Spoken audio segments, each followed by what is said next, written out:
Hi, everyone, and welcome to a very special installment of Values University. This is one of our long-form events. We only choose the most interesting people to interview the most interesting people. Joining us today is renowned New York Times columnist, Pulitzer Prize winner, and my very dear friend, Bret Stephens. Bret is one of America's most distinguished columnists. His insight into contemporary events, into history, and especially into values is cherished by people throughout the world. I'm very grateful to you, Bret, for joining us today, and thank you. Bret will be interviewing one of the world's greatest historians. I first came to know Andrew Roberts' work when I was a rabbi at Oxford University, when we lived in the United Kingdom. I was just astonished at the clarity of his prose, the absolute encyclopedic nature, the kaleidoscopic nature of his research. I just couldn't believe that someone could unearth so many new things about so many important historical subjects. His books on Napoleon, Churchill, and now King George III, all of which I've read cover to cover. The newest book is called The Last King of America, which is one of the best titles I've ever heard for any book. It's a big book, and I devoured it. Has just been published. Andrew joins us live from Budapest, and my dear friend Bret Stephens joins us live from New York. Bret, thank you for joining us, and it's your show. So thank you, Shmuley. Andrew, it's lovely to see you once again, albeit at a distance. You'll notice behind me, I just reached to my library, and there is Churchill, the magisterial, I think, without question, the New York Times called it the single best one-volume biography of Churchill. I think it's the single best biography of Churchill of any length. Your latest, The Last King of America, which I am now working my way through. It's another extraordinary book. But possibly my favorite, as a matter of fact. You can see I have the advanced uncorrected proofs here, was your remarkable, and I almost have to say revisionist biography of Napoleon. Certainly surprising, given seeing an English historian with so much good to say about that particular emperor. But so all of this, I think, is a testimony to how much I admire the work you do as a historian, in addition to being a commentator on contemporary affairs. I was wondering if you could give us a summary of how it is that one gets into the profession of being a historian, and how you got into it. Thank you very much indeed for those very kind words, Rabbi, and obviously also Bret. That's tremendously generous of you. I got into being a historian because I was completely useless at being an investment banker. I discovered after a couple of years at one of the sort of smart British investment banks that I was technically, functionally, essentially innumerate, and that therefore I couldn't really do anything particularly useful in the City of London. I later discovered, of course, that it doesn't particularly matter if you're enumerate to be a successful investment banker, but by the time I discovered that, it was too late. I then tried to write a history book about Lord Halifax, the Foreign Secretary under Churchill and Neville Chamberlain. And fortunately, that was well received. And since then, I've been writing history books. I don't think now I could really do anything else. I'm pretty much a one-trick pony, I think. But nonetheless, it's been a very good fun way to earn a living. And I don't know, I think there's a, you were talking earlier about values, Rabbi. I think that there are some important values that historians have to have, and I'm sure we'll come on to those in a minute. Well, one of the things that I really have always been curious about, particularly because of your biography of Halifax, Halifax is not the most likable character in British history. He's a villain in many of the more recent movies about Winston Churchill. I'm curious to know, from the standpoint of a biographer, there must be some great satisfaction when you're writing a book, say, about Churchill, where there's so much to admire about the man. How does that compare with biographies where the character and the record are so much more mixed? It's more intellectually challenging, of course. You do want the reader to want to turn the page, and so unless the man is an absolute out-and-out villain, which I don't think Lord Halifax was throughout his life, he pretty much was up until Munich, but then later he recognised that appeasement had failed, and he recognised that before Neville Chamberlain. So there are nuances to be gained. But yes, it's an awful lot more difficult, really, to write a book about somebody you're not in love with. I mean, King George III only ever made 2 jokes in his life, neither of which were terribly funny. Halifax only made 1 joke in his life. I do like to have people who've got a good sense of humour. I want to write about Benjamin Disraeli at one point, who obviously was hilariously funny. He was sort of Oscar Wilde kind of level of wit, but so was Winston Churchill, and also Napoleon was a tremendously funny person too. So I think that's one way that you can get the reader to empathise with your subject, is to show a sense of humour, which on some occasions, as I mentioned, you just can't do. So yes, it is a problem, but that doesn't mean that you shouldn't go down the biographical route with people. You know, there are some people who are important enough or did enough important things to be written about, who you're not necessarily going to like all the time. There is your biographical subjects have always been subjects who are long since deceased by the time you got to them. That's not always the case. There's an industry of biographers who write histories of people who are still living. Was it a conscious choice of yours to always reach for figures whose story was closed, or were you ever tempted to write about the living? Well, Henry Kissinger very kindly invited me to write his life some years ago now, 10, 15 years ago. And the closer I got to actually doing it, the more I thought that it wouldn't be a good idea. And of course, Neil Ferguson is doing it at the moment, a friend of mine and an extremely good historian. He's doing a fantastic job of it. Volume 1 was a great book, and I'm very much looking forward to Volume 2. But I'm glad he's doing it, not me, because it's. I suppose I like I like at least 75 years to have passed, in order to have got that necessary distance from the subject, just in case anything new crops up after you've started writing. That's one great sort of worry. And another is, of course, that the person's going to hate it. You might even get sued for libel, which the dead can't do, clearly. And there's an immediacy to the decisions that you have to make about somebody you're writing about, which scares me off, frankly. I'm much happier once they're well and truly dead.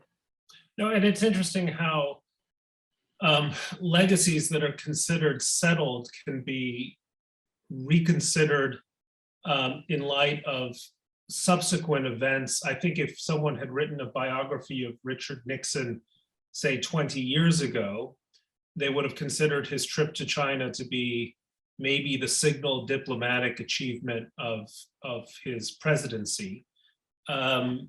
Today, we would probably take a different view because China has taken a different direction. But I want to, since we're talking about values, Andrew, I wanted to ask a question about how the historian goes about judging and explaining and understanding the values of figures who, manifestly didn't share our own. George III is a figure of the 18th century with a whole sort of universe of ideas about conduct, about empire, about his duty that belong to a kind of a distant age. So how do you do justice to, how does the historian properly do justice to the person and his time while maintaining a sense of what our values are and have become? It's frankly the most difficult thing. When people live in the past by entirely different mores, and especially the further back you go. If you go back, one of the reasons I don't go back to the Tudors and the Plantagenets and so on, the Middle Ages, is by that stage people are so very different. Their values and the things that they believe in, their superstitions, essentially, the incredible power of religion, are a block really for understanding the way in which people thought. And so I try to stick with the Enlightenment and onwards, simply because trying to pry into the mind of somebody so different, I find tremendously difficult. I think from the Enlightenment onwards, you do have a sort of some kind of shared set of values that you can tend to understand. But as you point out, with George III, the attitude towards so many aspects of life was completely different. And what I don't think you should ever try to do is to impose our values on them. I mean, they're long dead. It makes absolutely no sense. I think you can see this a bit with this movement to pull down statues of anyone who didn't agree with the thoughts and views of people in 2020 as being ludicrous way of going about looking at the past. So yes, it is tremendously difficult. I mean, I also think that the reader themselves, they're going to have a sense of what they think about these people pretty quickly. It's you must never sort of talk down to the reader. They're always if they're intelligent enough to buy your book in the first place, you've got to assume that they're intelligent enough to know that people in the past did not think like us. And so when I see, as I did recently, that your National Archives has now got a trigger warning on the Declaration of Independence, saying that it's outdated and prejudiced and biased, which of course I do think is true of George III. It's references to George III, but nonetheless, that's obviously not what they're talking about. I think it's well, the Declaration of Independence is a slander to George III, as I read. It's got 28 clauses slandering George III, but that's not the reason it's got a trigger warning. Needless to say, it's got a trigger warning because of the references to Native Americans and so on. So I think that that you have to be sort of near moronic not to assume that people writing 200 years ago are going to have a very different set of mores and values from the ones that we've got today. One of the implicit, I mean, maybe I'm misreading you, Andrew, but implicit in your work is the sense that, I mean, you write these biographies of great personages, great men. And it seems to me to imply that there's a view there that sometimes history really does hinge on a single personality, like Churchill, like Napoleon, that the past is better understood through that lens rather than through social histories. Do I read you right, or is this just a personal preference? Not better, but I do think that the idea that, in T.S. Eliot's phrase, vast impersonal forces are the only drive for history, which we've had really since the determinists, certainly the Marxists, believe that. I don't believe. I think there is a place for great men and women in history and the decisions they took. I mean, of course, of the two that I've written about recently, France would not have invaded Russia in 1812 had it not been for Napoleon. There wasn't. Tolstoy tried to argue that there was a great sort of movement towards it amongst other people. No, there wasn't. And equally, we mentioned Lord Halifax earlier. Had he become Prime Minister instead of Winston Churchill in May 1940, which he very easily could have done, I think we would have tried to have made peace with Hitler.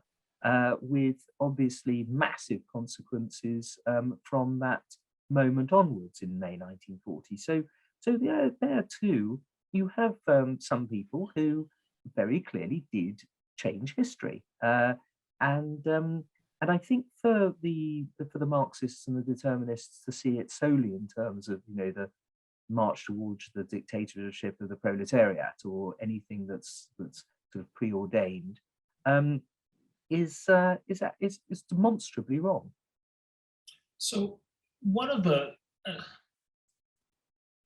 I have a sense that we look around the world stage today, and most of the people, certainly most of the people in the democratic world, feel very small as historical personages. Who today do you think is rising to the occasion where you would make the comparison to some of the larger figures of the past, if anyone? Well, President Zelensky, certainly. I see in some of his speeches that he's been making on social media, very Churchillian overtones. Some of the phrases are almost the same. Some of the references to NATO at the moment, that they have hugely powerful echoes from Churchill's speech to the neutrals in January 1940. There are lots of connections, I think, between Zelensky and Churchill. Although when he was asked whether or not Churchill was a sort of hero for him, he said, "Well, I drink much less than Churchill," which I thought was a great a great response, really. I find it difficult, though, when I look around the other parts of the world to see, as you say, that many enormous figures in the democratic world, at least. We have to have got democracy slightly wrong, but we haven't got great leaders in the Western democracy. There's a time, obviously, when we do need them. The flip side of this coin is the question of historical villains, and I think especially in the last month or so, more and more people look at Vladimir Putin and are searching for their own historical analogies, including Hitler, not as the genocidal anti-Semite that he was, but as someone who was bent on conquest, and more conquest. How apt is that comparison, and what here is sort of the role of the historian in either making that case and reminding us of those precedents, or cautioning against the analogies? Oh, I think we've got to do both. And the analogy, the Hitler analogy, must only ever come anywhere near be touched if you've got some extremely good reasons to do so. I tend to hate it in British politics, where people throw words like fascist around, because I think it weakens the lexicon. It means that when you have real fascists, then it's sort of debased the currency for how to describe them.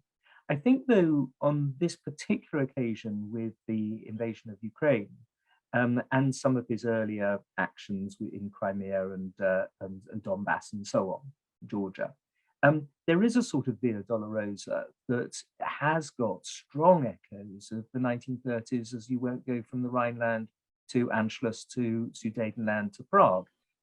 They are steps along the way, and that doesn't mean that World War III is about to break out. I don't believe it is, but it's useful to have a kind of historical roadmap to work out what kind of a person Putin is. And he very clearly is somebody, as you say, who's interested in conquest, and more conquest.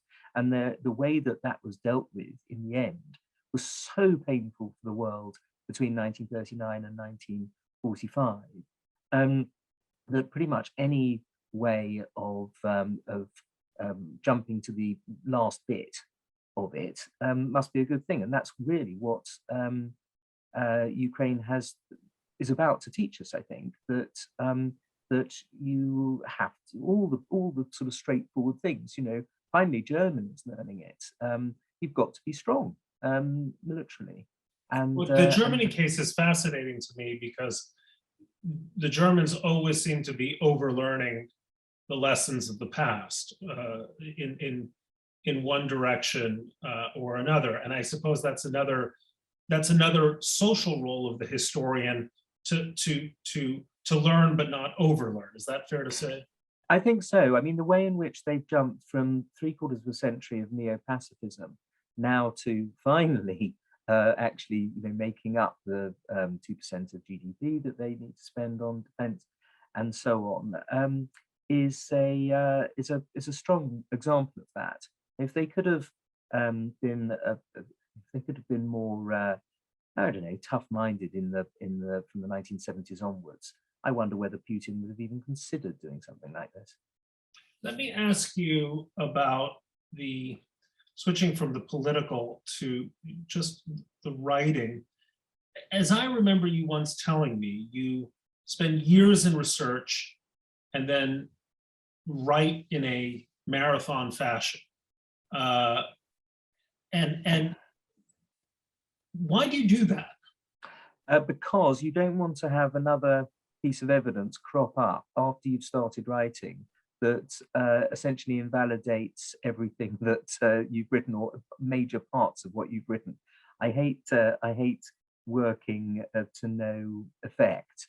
And so what I do, at least, is to... Has that happened to you, by the way? Has it?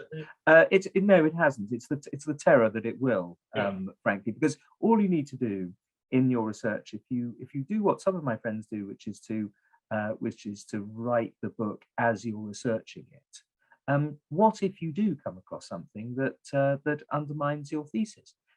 Far better, it strikes me, to get all of the information together, and then on a particular day you sit down and write the book. And this, I think, 80 to 90% of the time between signing a contract for a book and delivering it is spent in research, and the last 10% should be just getting it down on paper. Well, if you write as well and as quickly as you do, then I think that might be the ratio. The rest of us mortals struggle a little more with. Well, I hasten to add it. I mean, once you've got it down on paper once, you then have to revise the book 17 times before you press send to the publisher. Do you think that being a historian inclines one towards a more conservative temperament? I wonder, that's a very interesting question. I mean, I do know lots of friends who are historians on the left who do see history as being part of a sort of struggle for social progress and so on. But it's never been a particular drive for me. I see, so long as you like the past and you're comfortable there and you think that overall the people of the past were not evil, I think that it is a bit of a conservative way of going through life. Yes, I'm not somebody who, like Lord Salisbury, I wrote a very big, long biography of Lord Salisbury, who said that all change is for the worse, and therefore it is in our interest that as little should change as possible. I don't go 100% along with that kind of reactionary stance, but I think a lot of the people that I do write about, such as Disraeli now, but previously Churchill and others, have believed in a kind of slow evolutionary progress rather than anything too fast and discomforting for people. So yes, I think that's perhaps true. I hadn't really thought about it before. You mentioned that you're mulling the possibility of writing a biography of Disraeli. Why should 21st century readers care about it? Well, I'm going to write this as a bit of an adventure story, actually. I agree that 21st century leaders shouldn't be interested necessarily in someone whose career was about things like the Zulu War and the Northwest frontier and whether or not to annex Cyprus and things like that. Those are obviously very much of their time and will never come back. However, as I say, I'm going to be looking at him very much as an individual. I'm going to be looking at him as a Jew, of course, who was therefore, even though he was anglicized by his father, was very much outside society, who couldn't have even become an MP until 1858 when the law was changed, had he been Jewish, had he been a practicing Jew. I'm thinking about somebody who never went to English public school or Oxford or Cambridge, and so was an outsider very much in that sense, who dressed in the most dandyish, flamboyant way, immensely camp, actually, is what we call it today. And yet somehow this figure, through his own brilliance, his own genius, and his own political abilities, managed to become the leader of the Conservative Party, the aristocratic party, the anti-Semitic party, so on, and the person who Queen Victoria preferred as her favourite prime minister, and ultimately, of course, the prime minister of a country which at that stage was the largest empire the world's ever seen. So I do think it's a tremendous adventure story in its own right. Last question. I remember a few years ago, I forgot which publishing imprint had a series of books that were letters to, kind of the style. One of them, Hitchens wrote Letters to a Young Contrarian. If you were writing letters to a young historian, what would be some of the core advice? Well, my first, I'm asked this a lot, as you can imagine. I go up to Oxford and Cambridge and speak to their historical societies, and they ask me, for advice. My first piece of advice is: do not do it. Do not become a historian, because you're stuck with punditry, pedantry, and penury. I think you'll appreciate more than anybody else the importance of punditry to pay the bills, Bret. Pedantry, I'm afraid, is an occupational hazard that comes from this. Penury, because the collapse in advances for history books over the last 10, 15 years basically means that you have to be an academic unless you've already got to a stage, where you can command reasonably large advances. And so the trick is not to become a historian. Then, of course, I wait for a second and do point out that if you love it, then it's the best job in the world. There's nothing like it. Well, this is a little rabbinical. This reminds me of the knock on the rabbi's door for the would-be convert. The first thing to do is to turn them away. I think yes, there's very much a an equivalence there. That's a very good. I hadn't thought of it before, but it's totally true. Yes, you say no, you mustn't do it. It's a disaster. And then when they come back for the second or third time and say, no, I absolutely do need to convert to Judaism, or in this case, become an historian, then you tell them that it's the best thing in the world, which it is. The pleasure of going to an archive and spending time in silence with papers that are 200 or 300 years old and eking out stories and insights and personalities from those papers is quite literally the most exciting thing in the world. I suppose being a detective that tries to work out who done it might be a bit more exciting, but other than that, I don't think that there's anything to hold up to it. It's an absolutely wonderful life, but as I say, one that is beset by pedantry, punditry, and penury. Andrew, I can't let you go without asking you for at least one of George III's jokes. No, they are too unfunny. They are literally too unfunny. He had what I call a Hanoverian sense of humour. It was said of the Hanoverians that nothing amused them so much as when you caught your finger in the door. But I will give you a joke of Mel Brooks, which is illustrative of the Hanoverian sense of humour, when, of course, he made that marvellous remark, "What's the opposite of comedy? Germany."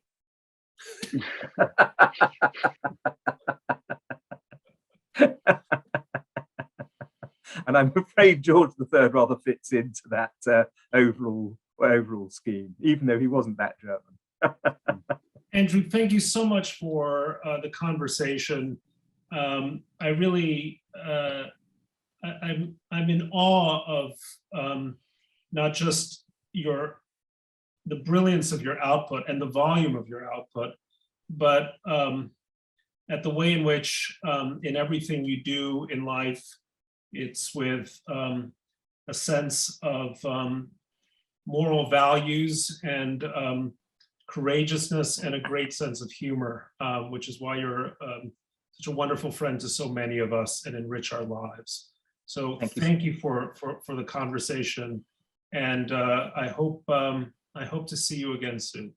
Thank you very much, Bret. And may I say what a delight it's been to be on this Values University show.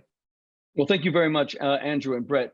I'm going to spend just 3 more minutes with both of you to put 2 questions to both of you on a values issue that is contemporary. Andrew, as Bret said, in The Last King of America, you seem to feel that Thomas Jefferson and the drafters of the Declaration of Independence were almost absurd in labeling George III a tyrant. You probably see it as propaganda, but I just wrote a book called Kosher Hate about the necessity of hating evil, based on the Bible, the book of Psalms. Those who love God hate evil. Ohevei Hashem sinu ra. Now, it seems to me that in light of Putin's invasion of Ukraine, you also spoke about Hitler. You spoke about not making any comparisons to Hitler, except with Putin, you might because of his aggressive, unprovoked war. Is the reason that you so object to the American description of George III, and you were almost rehabilitating his reputation in this book, it was fascinating. Is it because you felt he was not evil, that the United States was almost debasing the term? You spoke about the fact that the Boston massacre was about 6 people compared to what Putin is doing, probably through this conversation. Who knows how many Ukrainians have died? Is it because you feel that the Americans were debasing the idea of evil by labeling him as such? Partly, yes, and also because I just don't believe that he was a tyrant. Again, in the 18th century meaning of the phrase, if you look at what Dr. Johnson describes as a tyrant, George III does not fit into that.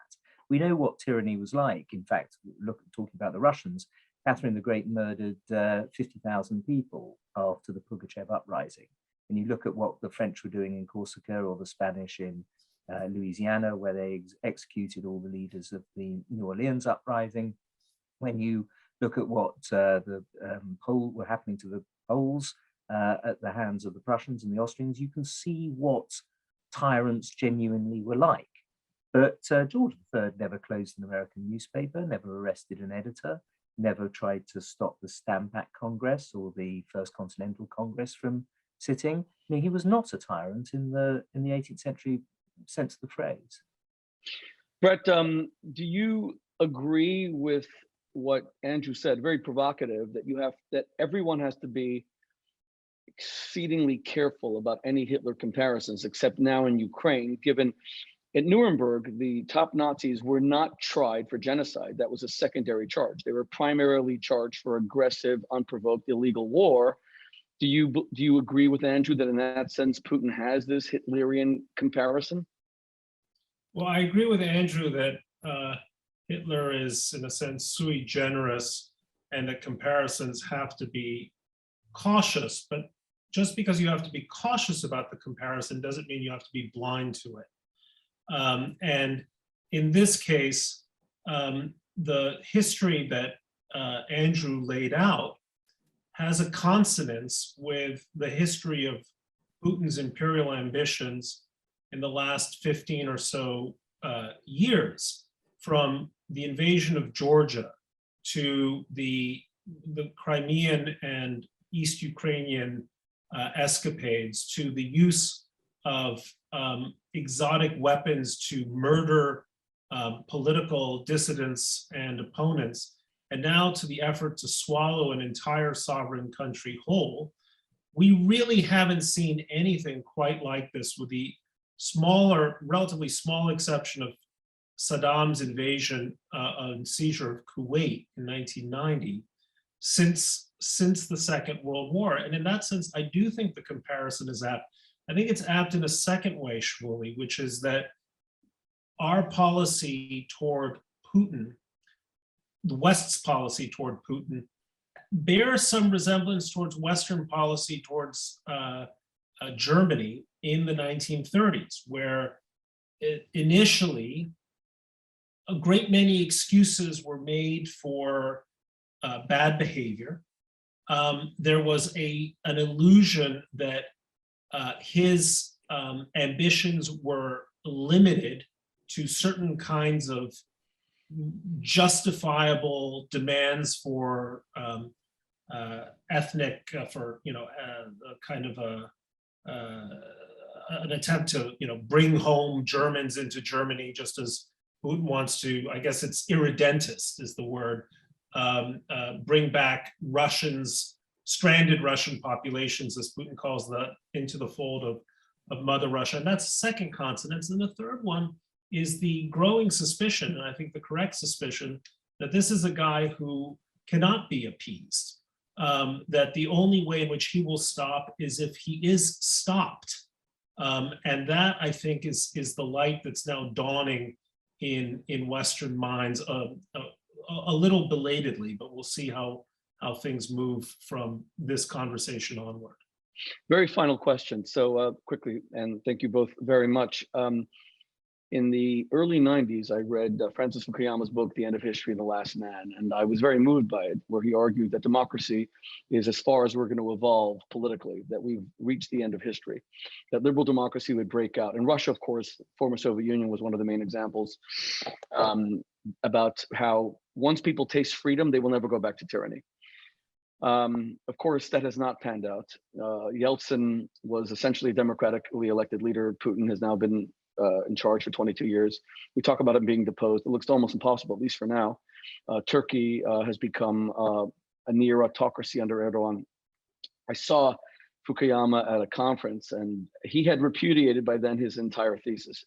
Is it possible that this Ukrainian uprising against Russia can reinvent that idea? Democracies have been on the wane. Klein, you've pointed this out in many of your columns, Bret. Is it possible that the Ukrainian uprising under Zelensky and his people will kind of change that, and freedom will have a new rebirth? If you could both address that. Shall I start? Yeah. Yes, I think it is. It is very much possible. I hope that it's not going to mean months and months, maybe years of resistance and therefore reprisals in Ukraine. But frankly, Russia is not the biggest threat or the most powerful threat to democracy in the world today. That is China, and I think that there's a lot to be said for the old Rooseveltian policy of Germany first, where you actually, it's Clausewitz as well, of course, where you actually concentrate your largest proportion of strength against your most powerful enemy. And so I hope we're not going to get sucked into a rabbit hole here in Central Europe and take our eye off the ball, which is essentially the much more serious, much more widespread, much better financed, much more militarily powerful threats that ultimately might be made to democracy from China. Well, I think Fukuyama made two grave mistakes in that book. At least two grave mistakes. One was, I think there was a certain misunderstanding of human psychology. There's a wonderful line in Thomas Mann's The Magic Mountain where the character of Nafta, who's a kind of proto-Lenin, says something like, "It is a cruel misunderstanding of youth to imagine that man's chief desire is to be free. Man's chief desire is to obey." And it's a profound psychological insight, which is to say that the notion that all of us simply want to be free is not a fact, it's a conceit. And it's a conceit that has to be affirmed and towards which one must be educated, because freedom entails its own set of fears and anxieties, above all the anxiety of choice and agency. And so that was, I think, a profound failure of psychological understanding. The second mistake in that book was that simply because something is possible doesn't mean it's foreordained. And in some ways, the end of history thesis made us into, how shall I put it, lazy liberals. I mean liberal in the broad sense, lazy Democrats, small d Democrats, and that we assumed that, well, if this was the direction of history, we didn't really have to work very hard to achieve it, because we were like people on a raft going downstream. We would eventually reach the destination no matter whether or not we paddle. That turns out not to be the case at all. You have to paddle, and indeed you have to paddle very hard, we're discovering. So, Zelensky, Ukraine are proving that there is fight left in the free world, that there is a will to stand up to tyranny, that free countries have their own qualities of resourcefulness and courage that are powerful opponents to tyranny. But just as there was nothing foreordained about Lincoln winning the Civil War or Churchill and Roosevelt winning the Second World War, there's nothing foreordained here. It's our battle to fight, and to fight well if we're going to win it. In that speech that I mentioned earlier, that Churchill made in January 1940, he also spoke about Finland, which was, of course, struggling against Russia at that time. And he came out with one sentence. Can I just read it to you? Because I think it totally sums up the way we're all feeling about Ukraine at the moment. Churchill said this: "Finland superb, nay sublime. In the jaws of peril, Finland shows what free men can do. The service rendered by Finland to mankind is magnificent." And so, well, on the word magnificent, can't figure out a better way to end than that. Well, along with freedom, along with democracy. Andrew Roberts, world-renowned historian, thank you so much for joining us. My dear friend, Bret Stephens, Pulitzer Prize-winning columnist in the New York Times. Thank you both for your insights, your focus on values, and we look forward to another conversation very soon. God bless you both.